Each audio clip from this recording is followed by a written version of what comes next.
Hello बच्चों, कैसे हैं आप लोग। आई होप कि सब अच्छे होंगे। तो आइए स्वागत करते हैं आपके अपने केमिस्ट्री के यूट्यूब चैनल ई रसायन पर।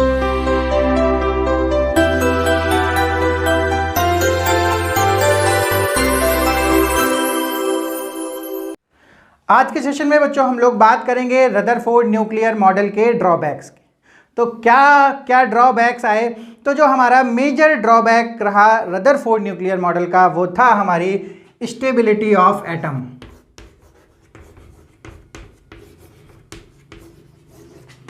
Stability of an atom. तो जो बच्चों सबसे मेन बात थी एटम के लिए, अगर कोई एटम स्टेबल नहीं होगा तो बच्चों क्या होगा, एटम डिस्ट्रॉय हो जाएगा, अनस्टेबल रहेगा, इधर उधर भागता रहेगा। यानी तो एटम को स्टेबल होना ही पड़ेगा। तो बच्चों अगर एटम की स्टेबिलिटी को ही डिफाइन कोई साइंटिस्ट नहीं कर पा रहा है तो जो उसका दिया हुआ मॉडल है वो एक तरीके से बच्चों टोटली क्या होगा, रॉन्ग हो जाएगा। तो यहाँ पर जो बात आती है स्टेबिलिटी ऑफ एन एटम, तो ये वाली चीज़ को प्रूव नहीं कर पाया कौन सा मॉडल, रदरफोर्ड न्यूक्लियर मॉडल। तो आइए बच्चों शुरू करते हैं। जिस तरीके से हमारा रदरफोर्ड का न्यूक्लियर मॉडल था वो कहाँ से स्टार्ट होता है, किस तरीके से इंस्पायर होता है और किस तरीके से वो अपनी स्टेबिलिटी ऑफ एटम बताने में फेल हो जाता है। Rutherford nuclear model basically inspire था बच्चों हमारा सोलर सिस्टम से। सोलर सिस्टम कैसा होता है, एक बच्चों बीच में हमारा यहाँ पर सन होता है, एक हैवियर बॉडी होती है जिसको हम लोग सन बोलते हैं, और उसके चारों ओर हमारे जो प्लैनेट्स होते हैं वो क्या करते हैं, वो मूव करते रहते हैं। तो ये जो हमारा है वो सन है और ये हमारे प्लैनेट्स हैं। तो ये जो हमारा सिस्टम है सोलर सिस्टम जिसको बोलते हैं, इससे हमारा जो रदरफोर्ड न्यूक्लियर मॉडल था बहुत ही इंस्पायर था। तो इसको ही देखते हुए जो रदरफोर्ड न्यूक्लियर मॉडल था वहाँ पर इन्होंने जो सन था, सन की जगह पर इन्होंने एक अपना जो concentrated mass of positive charge था उसको लिया और उसके चारों ओर बच्चों बताया कि हमारे जो इलेक्ट्रॉन्स होते हैं वो क्या करते हैं, वो मूव करते रहते हैं। तो बच्चों आप लोग देख पा रहे हैं कि किस तरीके से कितना ज़्यादा इंस्पायर है ये जो हमारा रदरफोर्ड न्यूक्लियर मॉडल है, किससे, सोलर सिस्टम से। तो इससे इंस्पायर होने की जो वजह थी बच्चों वो थी इसकी सिमिलैरिटी। तो सबसे पहले हम लोग बात करते हैं कि हमारे सोलर सिस्टम की और हमारे जो रदरफोर्ड न्यूक्लियर मॉडल की सिमिलैरिटीज़ क्या क्या थी। तो सबसे पहली बच्चों सिमिलैरिटी ये थी कि यहाँ जो ये हैवियर बॉडी है, ये जो सन है, ये भी बच्चों यहाँ पर बीच में प्रेजेंट है, और ये जो यहाँ पर हमारा न्यूक्लियस है ये भी हमारा कहाँ पर, बीच में प्रेजेंट है। ये भी बच्चों हैवियर बॉडी है, हैवियर मास है, और ये भी हमारा बहुत ही कंसंट्रेटेड मास यहाँ पर प्रेजेंट होता है एटम में। तो ये हमारी सिमिलैरिटी थी between solar system and electronic model या फिर एटॉमिक मॉडल। तो यहाँ पर दूसरी सिमिलैरिटीज क्या आती है कि जो हमारे प्लैनेट्स हैं बच्चों, प्लैनेट्स का अगर हम लोग मास देखते हैं तो वो बच्चों सन के कंपैरिजन में बहुत ही लाइटर मास होता है अगर हम लोग सन के मास से इसकी कंपेयर करते हैं। तो सिमिलरली यहाँ पर भी बच्चों जब हम इलेक्ट्रॉन के मास की कंपेयर करते हैं इस न्यूक्लियर के मास से, तो यहाँ पर ये बहुत ही लाइटर पार्टिकल माना जा सकता है। तो यहाँ पर हम लोग इलेक्ट्रॉन और प्लैनेट की सिमिलैरिटी को देख सकते हैं इन टर्म्स ऑफ लाइटनेस, यानी लाइटर पार्टिकल्स। और ये दोनों कैसे थे, हैवियर बॉडीज थी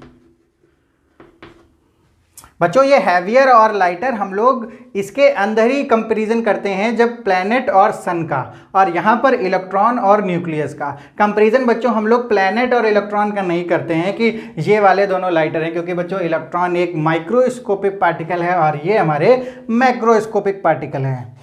तो जो थर्ड सिमिलैरिटी आती है यहाँ पर, तो यहाँ पर बच्चों हम लोग जब थर्ड सिमिलैरिटीज़ की बात करते हैं तो देखते हैं कि जो ये हमारा प्लैनेट है ये भी एक कांस्टेंट स्पीड से मूव करता है, और हमारा इलेक्ट्रॉन भी बताते हैं हमारे रदरफोर्ड कि ये भी एक कांस्टेंट स्पीड से मूव करता है। तो जब कांस्टेंट स्पीड से मूव कर रहा है और यहाँ पर क्या है, हमारी डायरेक्शन लगातार चेंज हो रही है, यहाँ पर भी घूमता है जब बच्चों कोई भी पार्टिकल, तो इस तरीके से डायरेक्शन चेंज होती है। तो अगर हम लोग कहीं पर भी डायरेक्शन के साथ किसी स्पीड को लेते हैं तो हम लोग उसको बोलते हैं वेलोसिटी। बच्चों यहाँ पर हम लोग थोड़ा सा फिजिक्स में जा रहे हैं, स्पीड और वेलोसिटी। तो जब हम लोग डायरेक्शन के साथ किसी भी स्पीड को लेते हैं तो हम लोग बात करते हैं वेलोसिटी। बच्चों आप लोगों ने वेक्टर और स्केलर क्वांटिटी पढ़ी होगी, तो जो हमारी वेलोसिटी है ये वेक्टर क्वांटिटी है, ये डायरेक्शन को भी साथ में लेके चलती है। तो अगर हम लोग यहाँ पर देखते हैं कि चेंज इन वेलोसिटी, तो यानी अब जब वेलोसिटी टाइम के साथ चेंज होती है तो उसको हम लोग बोलते हैं कि एक्सीलरेशन आ चुका है हमारे पार्टिकल में। तो इसका मतलब है कि ये जो हमारा प्लैनेट है और यहाँ जो हमारा इलेक्ट्रॉन है ये दोनों कैसी हैं,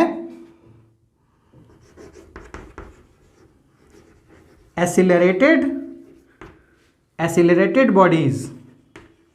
यानी अगर इन टर्म्स ऑफ प्लैनेट की बात करते हैं तो यहाँ पर भी एक्सीलरेशन है, और अगर इन टर्म्स ऑफ इलेक्ट्रॉन की बात करते हैं तो बच्चों यहाँ पर भी इसमें एक्सीलरेशन है। तो बच्चों आप लोग समझ गए होंगे कि एक्सीलरेशन क्या होता है, चेंज इन वेलोसिटी होती है। यानी जब वेलोसिटी टाइम के साथ चेंज होता रहता है तो किसी भी पार्टिकल में हमारा एक्सीलरेशन आ जाता है। तो हर एक पॉइंट पे डायरेक्शन चेंज होता है, तो जहाँ पर डायरेक्शन चेंज हो रहा होगा तो कांस्टेंट स्पीड के बावजूद हमारी क्या होगी, वेलोसिटी चेंज होती रहेगी और उसमें क्या आ जाएगा, एक्सीलरेशन प्रोड्यूस हो जाएगा। इसके साथ साथ एक मैथमेटिकल सिमिलैरिटी भी बच्चों यहाँ पर होती है कि अगर हम लोग ये देखें कि हमारी ये जो सोलर सिस्टम है इसमें क्या होता है, इसमें ग्रेविटेशनल फोर्स लगता है। तो जब ग्रेविटेशनल फोर्स को हम लोग मैथमेटिकल देखते हैं तो हमारा फॉर्मूला होता है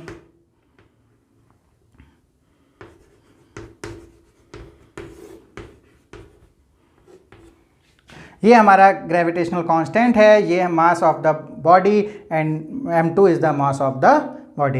यानी कोई भी दो बॉडी के अगर हम लोग मास की बात करें तो ये हमारी एक बॉडी का मास और दूसरी बॉडी का मास, और ये उन दोनों के बीच की जो डिस्टेंस होगी उसका स्क्वायर होता है। इसी तरीके से अगर हम लोग यहाँ पर बच्चों हमारा चार्जेस हैं तो यहाँ पर हमारा कूलम्बिक फोर्स काम करेगा। तो अगर हम लोग कूलम्बिक फोर्स की बात करते हैं तो वो भी क्या होता है हमारा K.Q1 into Q2 upon R square. तो यहाँ पर Q1 एंड Q2 हमारे चार्जेस हैं, जो भी इलेक्ट्रोस्टैटिक चार्जेस हैं। अगर हम इन दोनों की बात करें तो एक पॉजिटिव चार्ज और एक निगेटिव चार्ज की वैल्यू है। और बच्चों क्या है, यहाँ पर नीचे डिनोमिनेटर में R स्क्वायर, यहाँ पर भी डिनोमिनेटर में R स्क्वायर है। ये R स्क्वायर क्या है, दो चार्जेस के बीच की डिस्टेंस। तो अगर बच्चों मैथमेटिकली अगर इन दोनों को कंपेयर करें तो हमारे क्या होते हैं, ये बिल्कुल सिमिलर मैथमेटिकल जो कॉन्सेप्ट है वो यहाँ पर दिखाई पड़ता है। ये जो हमारा रदरफोर्ड ने मॉडल दिया इन सारी सिमिलरिटीज़ की वजह से। अब बच्चों हम लोग देखते हैं कि इन दोनों में क्या क्या डिफरेंसेस हैं। तो सिमिलरिटीज़ तो बच्चों हम लोगों ने देख ली, तो अगर हम लोग डिफरेंसेस की बात करें, डिफरेंसेस, तो पहला जो डिफरेंसेस आता है हमारा, ये जो डिफरेंस है बच्चों, ये जो हमारा सोलर सिस्टम होता है ये मैक्रोस्कोपिक पार्टिकल्स के लिए काम करता है। बट इस केस में बच्चों हमारा ये जो पार्टिकल्स हैं बहुत ही छोटे होते हैं। तो ये हमारा जो सोलर सिस्टम है ये माइक्रोस्कोपिक पार्टिकल्स में आता है, और जो हमारा ये वाला सिस्टम है ये हमारा आता है माइक्रोस्कोपिक पार्टिकल। तो सबसे बड़ा डिफरेंस हमारा आ जाता है यहाँ पर। तो जो दूसरा डिफरेंस है बच्चों, जो मैक्रोस्कोपिक हमारा सिस्टम होता है उस पे हमारी क्लासिकल मैकेनिक्स काम करती है। क्लासिकल मैकेनिक्स बच्चों वो होती है जैसे हमारी जिसमें न्यूटन्स के लॉ काम करते हैं। यहाँ पर हमारा काम करता है क्लासिकल मैकेनिक्स। और क्लासिकल मैकेनिक्स में क्या काम करते हैं, न्यूटन्स के लॉ। तो न्यूटन्स के लॉ बच्चों हमेशा ही मैक्रोस्कोपिक पार्टिकल्स पर लगते हैं या अप्लाई होते हैं। बट इन केस ऑफ जो माइक्रोस्कोपिक पार्टिकल्स होते हैं, यहाँ पर बच्चों ये हमारा न्यूटन्स लॉ काम नहीं करता है। यहाँ पर आके हमारे जो काम करते हैं वो होते हैं जैसे कूलम्बिक फोर्स होते हैं, क्योंकि हमारे चार्जेस हैं। तो यहाँ पर हम लोग इलेक्ट्रोस्टैटिक जो फोर्सेस होते हैं उन सब की बात करेंगे। बच्चों तीसरा और सबसे इंपॉर्टेंट डिफरेंस यहाँ पर आता है कि ये जो हमारी सोलर सिस्टम है ये अनचार्ज्ड बॉडीज हैं, अनचार्ज्ड बॉडीज। और in case of this nuclear model यहाँ पर हमारा क्या है, ये चार्ज्ड पार्टिकल्स हैं। तो सबसे बड़ा डिफरेंस बच्चों यहीं पर आता है कि जो हमारे सोलर सिस्टम है इसको हम लोगों ने अनचार्ज्ड बॉडीज माना है, और ये जो हमारे इलेक्ट्रॉन प्रोटॉन हैं ये सारी चीज़ें हमारी कैसी हैं, ये चार्ज पार्टिकल्स हैं। तो अब हम लोग देखेंगे बच्चों ये जो हमारा चार्ज पार्टिकल्स हैं इनके साथ ऐसी क्या प्रॉब्लम आई कि हमारा जो एटम है उसकी स्टेबिलिटी डिफाइन नहीं हो पाई। तो आइए बच्चों देखते हैं। सो यहाँ पर बच्चों एक साइंटिस्ट आते हैं जिनका नाम है हमारा मैक्सवेल। मैक्सवेल साइंटिस्ट ने जो हमारी इलेक्ट्रोमैग्नेटिक वेव की थ्योरी दी। तो बच्चों इन्होंने क्या बताया कि जब कोई चार्ज पार्टिकल कहीं पर क्या करता है, मोशन में होता है। अगर ये चार्ज पार्टिकल बच्चों क्या करता है, मोशन करता है कहीं पर, अगर कोई चार्ज पार्टिकल मोशन करता है और उसमें क्या हो, एसिलरेशन। अभी बच्चों बताया कि एसिलरेशन कैसे होता है, चेंज इन वेलोसिटी। तो अगर टाइम के साथ उसकी वेलोसिटी में चेंज आ रहा है, किसी भी चार्ज पार्टिकल अगर वो मूव कर रहा है कहीं पर, तो क्या करता है, वो रेडिएशन इमिट करता है। मतलब क्या करेगा, रेडिएशन छोड़ता चला जाएगा। तो बच्चों इस जो हमारे मैक्सवेल ने बात कही, अगर हम लोग यहाँ पर अप्लाई करते हैं कि जो हमारा इलेक्ट्रॉन है, इलेक्ट्रॉन कैसा होता है, निगेटिव चार्ज होता है, और वो क्या करता है, मोशन करता है अराउंड द न्यूक्लियस। तो इनके अकॉर्डिंग, और वो बच्चों कैसा होता है, उसमें एसिलरेशन भी है। तो मैक्सवेल के अकॉर्डिंग ये जो हमारा इलेक्ट्रॉन होगा, ये जो हमारा बच्चों इलेक्ट्रॉन होगा, ये क्या करेगा, रेडिएशन इमिट करेगा। जब रेडिएशन इमिट करेगा तो बच्चों इसकी जो पाथ होगी वो कम हो जाएगी, और वो लगातार जब एसिलरेशन में होगा तो उसकी लगातार रेडिएशन इमिट होती रहेगी बच्चों, और वो कंटिन्यूसली अपनी पाथ को कम करता रहेगा। और एक टाइम ऐसा आएगा जब वो बच्चों कहाँ पर कोलैप्स हो जाएगा, इस पॉजिटिव चार्ज में। यानी इलेक्ट्रॉन जो नेगेटिव चार्ज है वो यहाँ पर पॉजिटिव चार्ज में आके फॉल हो जाएगा या फिर गिर जाएगा। तो अगर बच्चों ऐसा होता है इस इलेक्ट्रॉन के साथ, तो हमारा जो ये एटम होगा वो डिस्ट्रॉय हो जाएगा। और एटम अगर डिस्ट्रॉय हो जाता है तो इसका मतलब है कि एटम कहीं पर भी जो हमारे सारी चीज़ें आसपास हैं, ये सारी चीज़ों में एटम प्रेजेंट है, तो ये धीरे धीरे क्या होती रहेंगी, कभी कोई चीज़ डिस्ट्रॉय हो गई, कभी कुछ ब्लास्ट हो गया। तो इस तरीके से हमारा एटम काम करने लगेगा। जबकि बच्चों ऐसा हम लोग प्रैक्टिकली नहीं देखते, यानी हमारा जो एटम होता है वो स्टेबल होता है। तो बच्चों according to Rutherford nuclear model जो हमारा एटम है वो डिस्ट्रॉयबल है, यानी वो धीरे से थोड़े देर बाद क्या हो जाएगा, डिस्ट्रॉय हो जाएगा। तो मैथमेटिकली जब इसको निकाला गया कि कितनी देर बाद ये डिस्ट्रॉय होगा, कितनी देर बाद ये यहाँ से यहाँ आएगा, तो इसका जो टाइम निकला वो निकला बच्चों 10⁻⁸ सेकेंड। यानी इतने से टाइम में ये हमारा एटम क्या हो जाना चाहिए, नष्ट हो जाना चाहिए, डिस्ट्रॉय हो जाना चाहिए। तो ऐसा बच्चों पॉसिबल नहीं है, इसलिए कहा गया कि जो हमारा रदरफोर्ड न्यूक्लियर मॉडल है वो एटम की स्टेबिलिटी को डिफाइन नहीं कर पाया, यानी यहाँ पर आके वो फेल हो जाता है, और हम लोगों को देखना पड़ा किसी नेक्स्ट मॉडल की तरफ। इसके बाद आया बच्चों हमारे जो साइंटिस्ट हैं नील्स बोहर, वो अपना मॉडल लेके आए। उन्होंने बच्चों इस वाली प्रॉब्लम को रिजॉल्व किया। तो यहाँ पर बच्चों आप लोगों के दिमाग में एक बात ये भी आ सकती है कि अगर किसी चार्ज को या इलेक्ट्रॉन को अगर घूमने में इतनी दिक्कत हो रही है कि अगर ये घूम रहा है एक्सेलरेशन के साथ, तो ये क्या हो जाता है, कोलैप्स कर जाता है हमारा न्यूक्लियस में। तो अगर इस चार्ज को हम लोग स्टैटिक रखते हैं, यानी अगर ये चार्ज यहाँ पर रुका हुआ होता है, तो ये हमारा मॉडल सही हो सकता था। आप लोग बच्चों सोच के देखिए कि अगर ये रुका हुआ होता तो यहाँ पर बच्चों ये जो न्यूक्लियस है इसके पास बहुत ही डेंस मास है और डेंस पॉजिटिव चार्ज प्रेजेंट है। तो ये जो हमारा इलेक्ट्रॉन है ये हल्का सा है, हल्का चार्ज है, यहाँ पर बहुत ज़्यादा चार्ज है, तो यहाँ पर एक बच्चों इलेक्ट्रोस्टैटिक फोर्स भी लगता है जो अट्रैक्टिव इन नेचर होता। तो ये ऐसे ही बच्चों यहाँ पर कोलैप्स कर जाता। तो इसका मतलब है कि ये जो चार्ज है ये स्टेशनरी भी नहीं रह सकता, यानी ये कैसा होगा, ये मूव कर रहा होगा। लेकिन बच्चों ये वाली जो प्रॉब्लम है इसको दूर करना पड़ेगा। तो इसी प्रॉब्लम को बच्चों दूर करने के लिए हमारा नेक्स्ट एटॉमिक मॉडल जो है वो सामने आता है। तो यहाँ पर बच्चों आप लोगों ने देखा कि किस तरीके से हमारा जो रदरफोर्ड का न्यूक्लियर मॉडल है वो स्टेबिलिटी को बताने में फेल हो जाता है। तो अब बच्चों यहाँ पर हम लोगों ने देखा कि हमारा जो रदरफोर्ड न्यूक्लियर मॉडल का ड्रॉबैक क्या था। तो अगर अब हम लोग लिमिटेशंस की बात करें तो बच्चों लिमिटेशंस किसे कहते हैं? ड्रॉबैक, लिमिटेशन एक ही चीज़ होती है या फिर यहाँ पर बच्चों अलग अलग चीज़ें होती हैं? तो ड्रॉबैक बच्चों क्या था? ड्रॉबैक का मतलब होता है कि इस थ्योरी या फिर इस मॉडल का जो रॉन्ग पार्ट क्या था उसको हम लोग कहते हैं ड्रॉबैक। अगर हम लोग लिमिटेशंस की बात करें तो लिमिटेशंस बच्चों हम उस टर्म्स में बोलेंगे कि अगर ये जो मॉडल है इसने कुछ बताया, यानी सपोज करते हैं बच्चों इसने 3 पॉइंट्स बताए।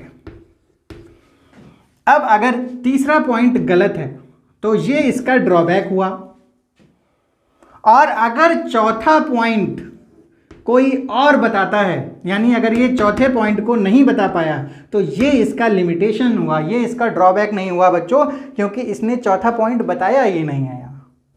तो बच्चों आई होप कि आप लोग समझ गए होंगे कि हम लोग लिमिटेशन किसे कहते हैं और ड्रॉबैक किसे कहते हैं। तो ड्रॉबैक आप लोगों ने देखा बच्चों, अब हम लोग बात करते हैं लिमिटेशन की। तो बच्चों हमारा जो एक लिमिटेशन था इस न्यूक्लियर मॉडल का, रदरफोर्ड के न्यूक्लियर मॉडल का, वो था कि हमारा जो इलेक्ट्रॉन, हमारे जो न्यूक्लियस के चारों ओर जो इलेक्ट्रॉन थे इनका प्रॉपर डिस्ट्रीब्यूशन इस मॉडल में नहीं बताया गया।